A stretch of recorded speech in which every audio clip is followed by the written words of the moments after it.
श्री आनंद मूर्ति का यह वक्तव्य जीवन, कर्म और परमात्मा की भूमिका के बारे में गहरी समझ प्रदान करता है।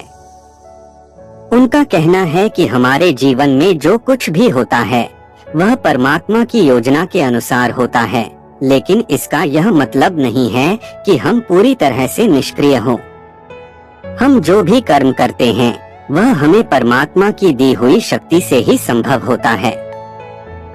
हमारी शक्ति सीमित होती है, जबकि परमात्मा की शक्ति अनंत है। यह ऐसा है जैसे एक खिलौने में चाबी डाली जाती है और वही चाबी उसे चलाती है। उसी तरह हम भी परमात्मा की शक्ति से संचालित होते हैं।